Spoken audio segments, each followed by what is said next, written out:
அளவுகோல் என்று சொல்லக்கூடிய இந்த தற்கொலைகள் மக்னிகள்லாம் சொல்லி கண்ணை தொடர்ந்து பார்க்கும். அண்ணன் அவர்களை பார்க்கும்போது ஜோக்கராக தெரிகிறது. ஒரே ஒரு துண்டு அறிக்கையை கூட கொடுக்காத அண்ணன் திருமாவளவன் வேங்கவயல் பிரச்சனைக்கு தமிழகத்தில் பாலியல் சீண்டல்கள், அதாவது ஒடுக்கப்பட்ட மக்களிடத்தில் பாலியல் சீண்டல்கள் அதிகரித்துள்ளது என்று சொல்லி உளவுத்துறை சொல்லியும் ஒரே ஒரு துண்டு அறிக்கை கூட கொடுக்காத இந்த திருமாவளவன். ஆனால் GRS அவர்களை மாத்திரம் பதவி நீக்கம் செய்யுங்கள். எதற்காக பதவி நீக்கம் செய்யணும்? சிதம்பரத்தில் இருக்கின்ற சூடு சொரணையற்ற இந்துக்கள் இந்த வாட்டி இப்படிப்பட்ட கேடுகட்ட திருமாவளவன் அவர்களுக்கு ஓட்டை போடக்கூடாது. கண்டிப்பாக Tamil Nadu out of the control. யாருக்கு out of the control? Stalin கையிலேயே தமிழ்நாடு இன்னைக்கு இல்லை, அவுட் ஆஃப் த கண்ட்ரோல் தான். காஞ்சாவிலே தமிழ்நாடு அவுட் ஆஃப் கண்ட்ரோல், ஹிராயின்லே தமிழ்நாடு அவுட் ஆஃப் கண்ட்ரோல், பாலியல் குற்றத்திலே தமிழ்நாடு அவுட் ஆஃப் கண்ட்ரோல். கேஎன்னுடைய மகன் நிர்மலா சீதாராமன் எங்களுடைய நிதியமைச்சர் அவர்களை சந்தித்திருக்கிறார். காலிலே முள் குத்தும் போது மாத்திரம்தான் மத்திய அரசு என்று சொல்லி வெளிப்படையாக பேசுவார்கள். அந்த முல்லை எடுத்து அவர்கள் வெளியே வந்த பிற்பாடு ஒன்றிய அரசு. இவர் உண்மையாகவே கள்ளத்தனமாகத்தான் ஜெயித்தார் என்று சொல்லி தீர்ப்பு இன்றைக்கு உறுதியானார். ஒருவேளை இவர் 6 மாதம் சிறைக்கு செல்லலாம். மு.க. ஸ்டாலின் அவர்கள் இனி அவர் தேர்தலிலே நிற்க வாய்ப்பு சாத்தியமற்றது. இவங்க எந்த அர்த்தத்தில் சொன்னாங்கன்னு சொல்லி தெரியல. சேகர்பாபு வடசென்னையினுடைய ரவுடி, அவரை போல இவங்க இருக்கணுமா? சேகர்பாபு இன்றைக்கு ஊழல்வாதி, அவரை போல ஊழல் செய்யணுமா? சேகர்பாபுக்கு எத்தனை சின்ன வீடுகள்னு சொல்லி தெரியல. இவங்களுக்கு அவரை போல ரோல் மாடலை பாருங்களேன். புதுச்சேரியில் ரேஷன் கார்டு இருக்கிறதே தெரியாமலே போயிட்டு ரேஷன் கார்டெலாம் அங்கே இல்லைன்னு சொல்லி ஒரு மேடையில் துண்டு சீட்டை மு.க. ஸ்டாலின் முதலமைச்சரை கூட நம்பி விடலாம். உதயநிதி துணை முதலமைச்சர் கூட துண்டு சீட்டு பார்த்து படிக்க தெரிந்து அவர்கள் புரிந்து கொண்டு படிக்கிறார்கள். இவர் எந்த போதையிலே இவர் அங்கே போய் படித்தார் என்று சொல்லி தெரியவில்லை.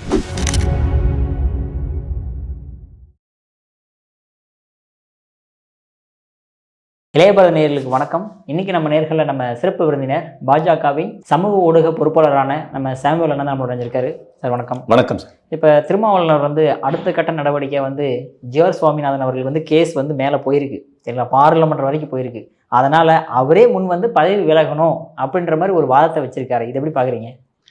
அண்ணா முதலாவது ஓட்டெடுப்பு எடுத்தாங்க தெரியுங்களா? எம்பிக்கள் யார் யார் போனதுன்னா கிட்டத்தட்ட 300க்கு மேற்பட்ட ஆதரவு எம்பிக்கள் காங்கிரஸை சார்ந்தவர்கள் இருக்கிறார்கள். அதில் 110 பேர் தான் இவங்க முன்மொழிந்து GRS அவர்களை பதவி நீக்கம் செய்யணும் அப்படின்னு சொல்லி திரும்ப யாருக்கிட்ட கொடுக்குறாங்க? ஓம் பிர்லா கிட்ட, எங்களுடைய சபாநாயகர் அவர்கிட்ட கொடுக்குறாங்க. அதுலேயே அவங்க ஃபெயில் ஆயிட்டாங்க. ஏன்னா 300க்கு மேற்பட்டவர்கள் அங்கே இவர்களை சார்ந்த எம்பிக்கள் இருக்கிறாங்க. ராஜ்யசபா, லோக்சபா. ஆமாம், 300க்கு மேற்பட்டவர்கள் இருக்கிறாங்க. அவர்கள்லாம் இந்துத்துவவாதிகள். ஏன்னா இவர்கள் கண்மூடித்தனமாக தங்களுடைய வீட்டு பூஜை அறையில் இந்துத்துவத்தினுடைய சாமி அறையை வைத்துக்கொண்டு ஊருக்கு தான் உபதேசம் பண்ணுற போகிற செயல்பாடாக காண்பித்து கொண்டு இவர்கள் கண்மூடித்தனமாக அங்கே போயிட்டு மனுவை கொடுத்திருக்கிறார்கள். ஓம் பிர்லா அவர்களிடத்திலே கொடுத்திருக்கிறார்கள். இவர் ஒரு அறிக்கையும் விட்டிருக்கிறார், அண்ணன் திருமாவளவன் அவர்கள். அண்ணன் அவர்களை பார்க்கும்போது ஜோக்கராக தெரிகிறது. ஏனென்றால் ஒன்றுமே புரியல. ஒரே ஒரு துண்டு அறிக்கையை கூட GRS ஒரு நேர்மையான ஒரு பொதுவான எத்தனையோ வழக்குகளை சந்தித்திருக்கிறார். பொதுபடியாக அவர் சட்டத்தின் உட்பட்டு சட்டம் என்ன சொல்கிறதோ அதற்கேற்றபடி இவர் தீர்ப்பை வழங்கியிருக்கிறார். இந்த தீர்ப்பு உடனடியாக டிக்ளரேஷன் பண்ண உடனடியாக சொன்ன தீர்ப்பு கிடையாது. இவங்க சொல்கிறாங்க அது அளவுக்கல் என்று சொல்லுகிறார். ஆங்கிலேயர்கள் ஆண்ட காலத்தில், பிரிட்டிஷ்கள் ஆண்ட காலத்தில் அவர்கள் கிட்டத்தட்ட ஒரு 100-150 ஆண்டுகளுக்கு முன்பதாக தீபம் ஏற்றப்பட்டது. இவர்கள் தடுத்து நிறுத்துகிறார்கள். ஆனால் இது அளவுக்கல் கிடையாது. இந்த அளவுக்கல் என்று சொல்லக்கூடிய தற்குறிகளுக்கு, முட்டாள்களுக்கு நான் சொல்கிறேன். கனிமொழி அவர்களை சொல்ல வரீங்க? இல்லை, நான் விஜய் சொல்லவில்லை. விஜயை தற்குறின்னு சொல்லக்கூடாது, மங்கினி என்று சொல்லணும். ஏன்னா புதுச்சேரியில் ரேஷன் கார்டு இருக்கிறதே தெரியாமலே போயிட்டு வந்து ரேஷன் கார்டெலாம் அங்கே இல்லைன்னு சொல்லி ஒரு மேடையில் துண்டு சீட்டை ஸ்டாலின் முதலமைச்சரை கூட நம்பி விடலாம், உதயநிதி துணை முதலமைச்சர் கூட துண்டு சீட்டு பார்த்து படிக்க தெரிந்து அவர்கள் புரிந்து கொண்டு படிக்கிறார்கள். இவர் எந்த போதையிலே இவர் அங்கே போய் படித்தார் என்று சொல்லி தெரியவில்லை. ரேஷன் கடை இருக்கிறதா இல்லையா என்று சொல்லி சாராய கடை வியாபாரி பூஸ்லி ஆனந்தனை கேட்டுனா கண்டிப்பாக சொல்லியிருப்பார். ஆனால் அவரை நான் இங்கே வந்து தற்குறி என்று இல்லை, மங்கினி என்று கூட சொல்லலாம். ஆகவே அந்த வகையிலே பார்க்கும்பொழுது இந்த தூண் அளவு தூண் கிடையாது. இதில் அந்த காலத்திலே வந்து 3 லிட்டர் எண்ணெய் நிரப்புவதற்கான அதற்கான வந்து ஒரு சந்தை வந்து வைத்திருக்கிறார்கள். இவர்கள் வந்து இப்போ அளவுகோல் என்று சொல்லக்கூடிய இந்த தற்குறிகள் மங்கினிகள்லாம் சொல்லி கண்ணை தொடர்பு பார்க்கணும். இது அளவுகோல் கிடையாது. அந்த வகையில் திருமாவளவன் அவர்கள் ஒரே ஒரு அறிக்கை கூட தமிழக முதலமைச்சருக்கு கொடுக்க மாட்டார். ஒரு நேர்மையான ஒரு சட்டத்தை நியாயப்படுத்துகின்ற இப்படிப்பட்ட நீதி அரசர்கள் தமிழகத்தில் இருப்பதினால்தான் தமிழகம் நன்றாக இருக்கிறது. இன்றைக்கு பார்த்தீங்கன்னா குரோம்பேட்டில் ராதா நகரில் ஹைகோர்ட்டு ஒரு தீர்ப்பை சொல்லியிருக்கிறது. சர்ச்சை எஸ்ரா சருகுணம் இந்த இப்போ பேர் வச்சாங்க பாருங்கள், அவருடைய ஒரு திருச்சபையினுடைய அந்த சாலைக்கு பேர் வச்சாங்கன்னு நினைக்கிறேன். ஸ்டாலின் அவர்கள் 6 மாதத்துக்கு முன்பதாகவும் 4 மாதத்துக்கு முன்பதாகவும் பேர் வச்சார். அந்த evangelical Christian church of mission சொல்லி இசிஐ திருச்சபையினுடைய சர்ச்சை இடிக்க சொல்லி ஹைகோர்ட் ஒரு ஆர்டர் கொடுத்துருக்கிறது. திருமாவளவன் அதற்கு கண் தெரியலையா? திருமாவளவன் தூக்கி கொண்டு போராட்டம் பண்ணுகிறார். விசிகாவை சேர்ந்தவர்கள் இந்த சர்ச்சை இடிக்கக்கூடாது என்று சொல்லி. ஆனால் இந்த சர்ச்சினுடைய திருச்சபையை யாருக்கிட்ட அபகரிக்கிறாங்கன்னா ஒரு கிறிஸ்தவத்தை சார்ந்த பெண்மணி கிட்ட அபகரித்திருக்கிறாங்க. ஆனால் இப்போ அவங்களுடைய மகள் எஸ்ரா சருகுன் இறந்து விட்ட பிற்பாடு அவருடைய மகள் கதிரவன் ஒளி என்று சொல்லி நினைக்கிறேன், கதிரவன் ஒளி மாணிக்கம் அவர்கள் என்ன சொல்றாங்கன்னா 60 லட்சம் வரை பேரம் பேசுகிறார்கள். எதற்காக? நீதிமன்றம் சொல்லுகிறது கண்டிப்பாக சர்ச்சை ஆக்கிரமித்து கட்டியிருக்கிறார்கள் அல்லது இன்னொருத்தருடைய நிலத்தை அபகரித்து கட்டியிருக்கிறார்கள். அவர்கள் கீழ் பெஞ்ச் டிஸ்ட்ரிக்ட் கோர்ட் போகிறாங்க, அங்கேருந்து வேற கோர்ட்டுக்கு போகிறாங்க, மேல் பெஞ்சுக்கு போகிறாங்க. இந்த மேல் பெஞ்சில் வாதாடின திமுகவினுடைய வில்சன் அவர்கள் தான் இந்த சர்ச்சுக்கு இவாஞ்சலிக்கல் சர்ச் ஆஃப் இந்தியாவுக்கு அவர் வந்து அட்வொகேட்டாக போய் ப்ரமோட் ஆகிறாரு. அவர் வாதாடியும் அங்கே கேஸ் வந்து தோற்கப்படுகிறது. நீதி அரசர் சொல்கிறார்கள் சர்ச்சை அபகரித்து நீங்கள் வந்து கட்டியிருக்கிறீங்க, சர்ச்சை நீங்கள் இடிக்கணும்னு சொல்கிறாங்க. சர்ச்சினுடைய உள்ளே இருக்கிற விசுவாசிகள்லாம் உள்ள சர்ச்சு உள்ளே போயிட்டாங்க. விசிகாரன் நின்று வெளியே வந்து மக்களை திசை திருப்பும் வண்ணமாக இது ஆர்எஸ்எஸ் செய்கிறது, பிஜேபி செய்கிறது என்று சொல்லி இவர்கள் திசை திருப்பும் வண்ணமாக இப்படிப்பட்ட காரியத்தை இந்த தமிழக அரசாங்கம் செய்து கொண்டிருக்கிறது. இதையெல்லாம் விசிகாவை சேர்ந்த திருமாவளவன் கேட்கிறாரா? கேட்கவில்லை. ஆனால் ஜிஆர்எஸ் அவர்களை மாத்திரம் பதவி நீக்கம் செய்யுங்கள். எதற்காக பதவி நீக்கம் செய்யணும்?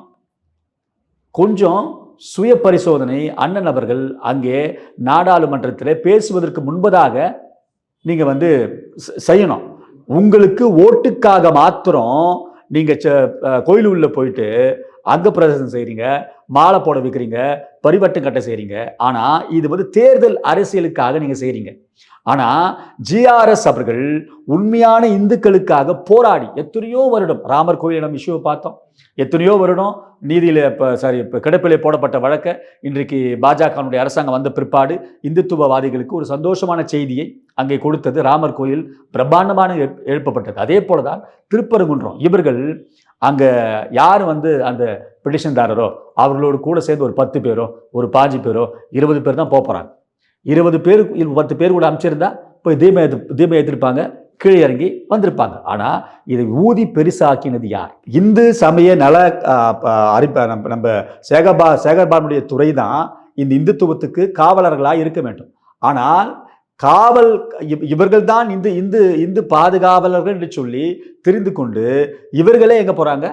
ஹைகோர்ட்டுக்கு மேல்முறையீடுக்கு போறாங்க. அப்ப பாருங்க, அங்க திமுகவில் இருக்கிற இந்துக்கள், விசிகாவில் இருக்கிற இந்துக்கள் எல்லாம் சற்று சிந்தித்து வருகின்ற 2026 இவர்களுக்கு சரியான பாடத்தை புகட்ட வேண்டும். ஓகே, நீங்க சொல்ற மாதிரி திருமாவளவர்களுக்கு ஹிந்துக்களுக்கு இவ்வளவு அகெயின்ஸ்டா இருந்தாலுமே சிதம்பரம் எவ்வளவு ஆன்மீக பூமின்னு உங்களுக்கு நல்லாவே தெரியும். இருந்தாலுமே அங்க இருக்கிற மக்கள் ஹிந்து மக்கள் தானே ஓட்டு போட்டு திருமாவளவனை ஜெயிக்க வைக்கிறாங்க. அதுதான் சொல்றேன். சிதம்பரத்தில் இருக்கின்ற சூடு சொரணையற்ற இந்துக்கள் இந்த வாட்டி இப்படிப்பட்ட கேடுகட்ட திருமாவளவன் அவர்களுக்கு ஓட்டை போடக்கூடாது. ஏனென்றால் சிதம்பரத்தில் நீங்கள் எங்கே, அதாவது சிதம்பரம் என்பது ஒரு ஆன்மீக பூமி. அந்த ஆன்மீக பூமியில் நீங்கள் ஓட்டை வாங்கி இன்றைக்கு ஒரு ஆன்மீக நீதியரசரை அவரை நீங்கள் பதவி நீக்கம் செய்யணும்னு சொல்லி நாடாளுமன்றத்தில் பேசுகிறீங்க. நாடாளுமன்றத்தில் நீங்களும் பேசுகிறீங்க, MP சிவா பேசுகிறாரு, கனிமொழி பேசுகிறாரு, ராசா பேசுகிறாரு. ஆனால் பதிலடி யார் கொடுத்தது? முருகன் அவர்கள் உங்களுக்கு பதிலடி கொடுத்தார். இங்கிருந்து பதவி உயர்வு பெற்று சென்றிருக்கிற எங்களுடைய பாஜகவை சார்ந்த முன்னாள், அதாவது ஒரு மூத்த நிர்வாகி இன்றைக்கு அங்கே ஒரு துணை ஜனாதிபதியாக உட்கார்ந்து அவரும் நாடாளுமன்றத்தில் உட்கார்ந்தார். உங்களுடைய வண்டவாளம் தண்டவாளம் எல்லாம் அவருக்கு தெரிந்திருக்கும். அவர் அங்க இவர் பேரை வைக்கல, யார் பேர் வைக்கல, பாரதி பேரை வைக்கல அப்படின்னு சொல்லி ஒரு பொய்யான பரப்புரையை சொல்லும்போது அங்க உட்கார்ந்துக்கிறது யாரு? ஒரு பச்சை தமிழன் உட்கார்ந்து கொண்டு இருக்கிறார். அவர் உங்க கதை, நீங்க அங்க போய் நாடாளுமன்றத்தில் என்ன பண்றீங்க, தமிழகத்தில் என்ன பண்றீங்க, நீங்க எவ்வளவு கொள்ளடிச்சிருக்கிறீங்கன்னு சொல்லி இனிமேல் என்ன பண்ணாது, உங்களுடைய கதையெல்லாம் அங்கே வேகாது. ஆகவே தமிழர்கள் அங்கே பெரும்பான்மையாக தமிழ் தெரிந்தவர்கள், தமிழகத்தை சார்ந்தவர்கள், தமிழை நேசிக்கிறவர்கள் நாடாளுமன்றத்தில் பெரும்பான்மையான MPக்கள் அங்கே உட்கார்ந்து கொண்டிருக்கிறார்கள். உங்களுடைய கதையெல்லாம் பார்த்து கொண்டிருக்கிறார்கள். இன்றைக்கு பேசியிருக்கிற, அதாவது திமுகவுடைய ஊழல்களை பற்றி அமித்ஷாவுடைய நாலேஜுக்கு போயிருக்கிறது. நம்ம இங்கே பேசி கொண்டிருக்கிறோம். இன்றைக்கு ஒரு தீர்ப்பு வரும் தெரியுங்களா? 2011 ஸ்டாலின் அவர்கள் எம்எல்ஏவாக ஜெயித்தது செல்லாது என்று சொல்லி சைதை துரைசாமி அவர்கள் அன்றைக்கு போடப்பட்ட வழக்கு இன்றைக்கு வந்திருக்கிறது. அன்றைக்கு அவருடைய தகப்பனார் கலைஞர் அவர்கள் சிஎம்மாக இருந்தாங்க. இன்றைக்கு வரப்போகிறது. ஒருவேளை எப்படி ஒன்றாலும் நடக்கலாம். எதனால் கேஸ் போட்டாங்க? அதாவது அங்கே காசை கொடுத்து 2000 சில்லற ஓட்டில் தான் ஆக்சுவலாக சைதை துரைசாமி தான் ஜெயிக்க வேண்டிய ஒரு தருணம். அது இவர்கள் உள்ளே புகுந்து ஏதோ காசை கொடுத்து அல்லது தன்னுடைய தகப்பன் கலைஞர் மூலமாக யாரிடமும் பேசி ஜெயித்தார் என்பதை சைதை துரைசாமி அவர்கள் அன்றைக்கு போட்ட வழக்கு. 2000 ஓட்டில் ஜெயிச்சாரா? ஆமாம், 2025 ஓட்டில் ஜெயிக்கிறார் M.K. ஸ்டாலின் அவர்கள். அன்றைக்கு போட்ட வழக்கு இன்றைக்கு வரப்போகிறது. அந்த தீர்ப்பு எப்படி வேணாலும் மாறலாம். ஏனென்றால் இது பொய்யான வழக்கு என்று சொல்லி இந்திய நீதியரசர்களுக்கு தெரியும். இன்னொன்று, அந்த தீர்ப்பானது இன்றைக்கு வந்தால் ஒருவேளை இவர் 6 மாதம் சிறைக்கு செல்லலாம். அதற்கு அதிகபட்ச தண்டனை 3 மாதம் கண்டிப்பாக சிறை தண்டனை அவர் அப்போ அந்த நபர் அனுபவிக்கணும். இவர் முதலமைச்சராக இருக்கிறபடினாலே 6 மாதம் சிறைக்கு செல்லலாம் அல்லது அதற்கான ஃபைனு கட்டலாம். ஆனால் ஒன்று மாத்திரம் உறுதி, இவர் உண்மையாகவே கள்ளத்தனமாகத்தான் ஜெயித்தார் என்று சொல்லி தீர்ப்பு இன்றைக்கு உறுதியானார் M.K. ஸ்டாலின் அவர்கள் இனி அவர் தேர்தலிலே நிற்க வாய்ப்பு சாத்தியமற்றது. அவர் நிற்கவே மாட்டார். என்ன சார் சொல்றீங்க? அடுத்த வருஷம் 200 சீட்டுக்கு மேல ஜெயிச்சிருவோம், நான் தான் மறுபடியும் சிஎம் பண்ற மாதிரிலாம் பேசிருக்காரு. M.K. ஸ்டாலின் மாத்திரமல்ல, இன்றைக்கு KN நேரு பாத்தீங்களா? KN நேருடைய மகன் அருண் நேரு நிர்மலா சீதாராமன் எங்களுடைய நிதியமைச்சர் அவர்களை சந்தித்திருக்கிறார். அவர் இதுவரை அவரை பார்த்தது கூட கிடையாது. அவரை பற்றி அருண் நேரு என்கிறவர்கள் இப்போதான் வெளியே தெரியுது. புரிதுங்களா? நம்மளை போன்ற ஆட்களுக்கு தெரியும், ஆனால் சாமானிய ஆட்களுக்கு தெரிந்திருக்காது. அவர் போய் இவர்களுக்கு காலிலே முள் குத்தும் போது மாத்திரம்தான் மத்திய அரசு என்று சொல்லி வெளிப்படையாக பேசுவார்கள். அந்த முல்லை எடுத்து அவர்கள் வெளியே வந்த பிற்பாடு ஒன்றிய அரசு என்று சொல்லியெல்லாம் கேலி கூத்தாக சொல்வார்கள். இந்த சனாதானத்தை பற்றி உதயநிதி அவர் பேசிவிட்டார், உடனே எங்களை ஓடுவார், ஐயோ காப்பாற்றுன்னு சொல்லி ஓடுவார். M.K. ஸ்டாலின் இங்கே ரைடு வந்தால் காப்பாற்றுன்னு சொல்லி ஓடுவார். ஆகவே மக்கள் எல்லாம் தெளிவாக இருக்கிறார்கள்.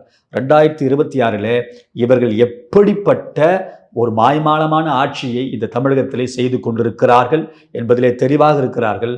அண்ணன் திருமாவளவன் போன்றவர்கள் சிதம்பரத்தில் இந்த வாட்டி நீங்கள் சனாதானத்தை ஒழிக்க வேண்டும், இந்துத்துவத்தை ஒழிக்க வேண்டும் என்று சொல்லி ரொம்ப கூவிட்டீங்க.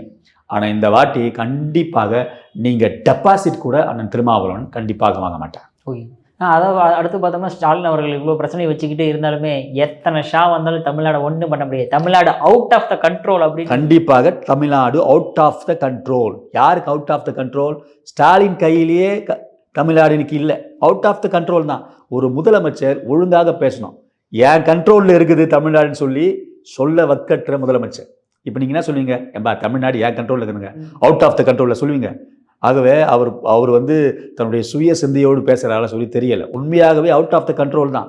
காஞ்சாவிலே தமிழ்நாடு அவுட் ஆஃப் கண்ட்ரோல், ஹிராயின்லே தமிழ்நாடு அவுட் ஆஃப் கண்ட்ரோல், பாலியல் குற்றத்திலே தமிழ்நாடு அவுட் ஆஃப் கண்ட்ரோல். ஆகவே ஊழலிலே அவுட் ஆஃப் கண்ட்ரோல் தான். இவருடைய குடும்பம் எல்லாம் அவுட் ஆஃப் த பார்டரில் தான் ஒரு மிகப்பெரிய சொத்தை வாங்கி ஊழலை செய்து அங்கே பதிக்க வைத்திருக்கிறது. ஆகவே 2026 நீங்களும் out of the Tamil Nadu, out of the control தான். மக்கள் எல்லாம் தீர்க்கமாக இருக்கிறார்கள். இன்னும் 3 மாதத்தில் Dravida Munnetra Kazhagam out of the control தான்.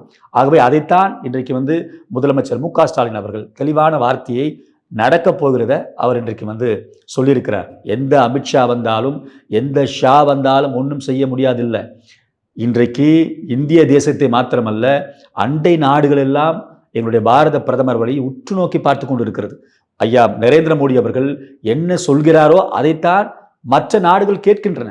அந்த வகையிலே எங்களுடைய அரசியல் சாணக்கியன் அமித்ஷா அவர்கள் தீர்க்கமாக இன்னொன்றை சொல்லியிருக்கிறார். அடுத்த இலக்கு எங்களுக்கு வெஸ்ட் பெங்காலும் தமிழகம்தான்.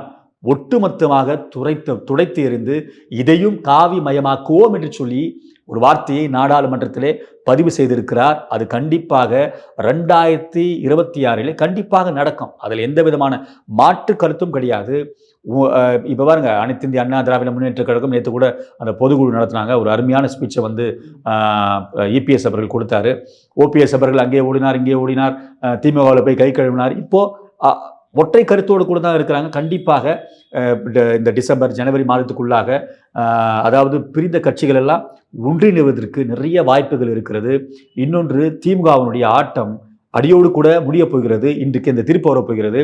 இன்னொன்று, இதில் ஒரு மிகப்பெரிய ஒரு விஷயத்தை நம்ம பார்க்கணும். யார் மேலாம் ஊழல் குற்றச்சாட்டு இருக்கிறதோ அவர்கள் எலெக்ஷனில் கண்டிப்பாக நிற்கவே முடியாது. ஒரு தீர்ப்பை நம்ம நாடாளுமன்றத்தில் இம்ப்ளிமெண்ட் பண்ணியிருக்கிறாங்க. அந்த வகையில் 10 அமைச்சர்கள் அந்த லிஸ்ட்டில் இருக்கிறாங்க. அது கே நேருவா இருக்கட்டும், மேயர் பிரியாவும் கூட அந்த லிஸ்ட்டில் இருக்கிறாங்க. ஏன்னா எனக்கு சேகர் பாபுவும் கே நேருவும் திருடி ஊழல் செய்த பணத்தை எங்கே பதுக்கி இருக்கிறார்கள் சொல்லி தெரியவில்லை. சேகர் பாபு 2 துறைக்கு அமைச்சராக இருக்கிறார். சிஎம்டிஏவுக்கு இருக்கிறார், அறநிலைத்துறைக்கும் இருக்கிறார். அந்த வகையில் இந்த பாப்பா நடுவில் நின்று கொண்டு மாட்டிக்கொண்டு சிரித்து கொண்டு இருக்கிறது. ஒரு பட்டியலின பெண்ணை இன்றைக்கு சென்னை மாநகரத்து மேயராக ஆக்கியிருக்கிறார்கள். நம்மெல்லாம் படிச்சிருப்போம். சென்னையினுடைய முதல் மாநகர தந்தை யார் என்று சொல்லி அழைத்தோம். மு க ஸ்டாலின் அவர்கள் அழைத்தோம். 2வது மா சுப்பிரமணியம் அழைத்தோம். அவர்கள்லாம் வேறு ஜாதியினர் சேர்ந்தவர்கள். ஆனால் இந்த பெண்மணி, ஒரு சின்ன ஒரு பாப்பா, அவரை மாநகரத்தின் தாய் என்று சொல்லி இந்த சமூக நீதி பேசுகின்ற இப்படிப்பட்ட திராவிட கும்பலும் பிசிகா கும்பலும் அழைப்பார்களா? அழைக்க மாட்டார்கள். ஏன்னா இவர் பட்டியலத்தை சேர்ந்தவர்கள். அவர்கள் ஊழல் செய்திருக்கிறார்கள். கே நேரு ஊழல் செய்திருக்கிறார், சேகர் பாபு ஊழல் செய்திருக்கிறார். இந்த பாப்பா கண்டிப்பாக மாட்டுவாங்க. இதில் இவர்களும் இந்த டாய்லெட் ஊழலை செஞ்சிருக்கிறாங்கன்னு சொல்லி ஒரு மிகப்பெரிய இஷ்யூலாம் நம்ம பார்த்தோம். இந்த டாய்லெட் ஊழலை எல்லாம் இவங்க பேரில் வருது. ஆனால் இதை சாப்பிட்டோம்னா யாருன்னா சேகர் பாபுவும் கே நேருவும் கோபாலுடைய குடும்பம் தான் சாப்பிட்டு இருக்கிறது. ஆகவே இப்படிப்பட்ட ஆட்கள் கண்டிப்பாக எலெக்ஷனில் நிற்க மாட்டாங்க. அது கே நேரு, செந்தில் பாலாஜியாக இருக்கட்டும், பெரியசாமியாக இருக்கட்டும், இல்லை சேகர் பாபுவாக இருக்கட்டும், அல்லது மு க ஸ்டாலினே வருகின்ற தேர்தலில் நிற்பதற்கான வாய்ப்பு ரொம்ப குறைவு தான். ஓகே, அடுத்தா பார்த்தோன்னா இப்போ திவ்யா சத்யராஜ் உங்களுக்கு தெரியும்னு நினைக்கிறேன். ஆமாம், அதுக்கு மேடையில் பேசும்போது உதயநிதி ஸ்டாலின் அவர் ரொம்ப புகழ்ந்து பாடியிருக்காங்களா. அதாவது மேடை ஏறி பாட்டு பாடுறவர் கிடையாது எங்கள் தலைவர், கீழே களத்தில் இறங்கி போராடக்கூடியவர் எங்கள் தலைவர் அப்படின்னு உதயநிதி ஸ்டாலின் எதுக்கு அந்தளவுக்கு போற்றி பாடுறாங்க? கண்டிப்பாக அவங்க அப்பாவை இவங்க மிஞ்சிடுவாங்க. இந்த ராஜராஜ சோழன், இன்னொன்று இந்த மணிவண்ணன் படத்தில் தேங்காயை கடித்து கொண்டு அண்ணே வணக்கனே அப்படின்னு சொல்லிட்டு முதலமைச்சரையே அதாவது தள்ளி விட்டு இவர் முதலமைச்சர் ஆவார் பாருங்க. அந்த வகையில் இன்னொன்று சொன்னா பாருங்க, சேகர் பாபை போல இருக்கணும் அப்படின்னு சொல்லி. ஆமா, சேகர் பாபு போல. சேகர் பாபு அம்மாவின் காலில் விழுந்த புகைப்படத்தெல்லாம் இவங்க பார்க்கலன்னு சொல்லி நினைக்கிறேன். இன்றைக்கு அம்மையார் ஜெயலலிதா இல்லை என்று சொன்னால் சேகர் பாபு கிடையாது, ஒரு மிகப்பெரிய ரவுடி. இவங்க எந்த அர்த்தத்தில் சொன்னாங்கன்னு சொல்லி தெரியல. சேகர் பாபு வடசென்னையினுடைய ரவுடி, அவரை போல இவங்க இருக்கணுமா? சேகர் பாபு இன்றைக்கு ஊழல்வாதி, அவரை போல ஊழல் செய்யணுமா? சேகர் பாபுக்கு எத்தனை சின்ன வீடுன்னு சொல்லி தெரியல. இவங்களுக்கு அவரை போல ரோல் மாடலை பாருங்களேன். இந்த அம்மாவுக்கு சேகர் பாபு பிடிச்சா எப்படியாவது அடுத்த மேயர் ஆகணும்னு சொல்லி ஒரு ஆசைப்படுது. ஏன்னா அடுத்தது ஜென்ரல் தான் நிற்கணும் கோட்டாவில். எப்படியாவது சேகர் பாபு பிடிச்சி சென்னையை கைப்பற்றணும் அப்படின்னு சொல்லி இவங்க தீக்காவையும் திராவிடத்தையும் உள்ளே புகுத்தி ஏதோ உதயநிதி ஸ்டாலினுக்கு கிட்ட ஐஸ் வச்சு எப்படியாவது ஒரு சீட்டை வாங்க வேண்டும் என்று சொல்லி இப்படிப்பட்ட ஒரு முரசலான ஒரு பாடலை பாடிக்கொண்டு வருகிறாங்க இந்த அம்மா அவர்கள். அது கண்டிப்பாக இங்கே எடுபடாது. இவர்கள் குடும்பத்திலே ஒரு ரெண்டு பிளவுகள் இருக்கின்றது. அப்பா தீகா, இவங்க திராவிட முன்னேற்ற கழகத்தில் சேர்ந்திருக்கிறாங்க. அண்ணன் சிபிராஜ் அவர்கள் பக்கா விஜயனுடைய ஒரு ஃபாலோவர். அவர் விஜயை பற்றி திட்டினா கண்டிப்பாக ஒரு கோபம் வரும். இவர் வந்து திமுக அப்ரிஷியேட்டே பண்ண மாட்டார். ஆகவே அந்த வகையில் இந்த சத்யராஜனுடைய மகளுடைய பாட்சா வந்து இங்கே கண்டிப்பாக பலிக்காது. அவர்கள் வந்து ஒரு சின்ன இந்த ஊராட்சி மன்றத்தில் போய் ஒரு வார்டு மெம்பராக கூட ஆக முடியாது. இவர்களுடைய பேச்செல்லாம் வந்து நம்ம வந்து இந்த சபைக்கே எடுத்துக்கொள்ள கூடாது. ஆனால் அற்புதமான கருத்துக்களை இளையபேரன் வந்ததற்கு மிக்க நன்றி. நன்றி.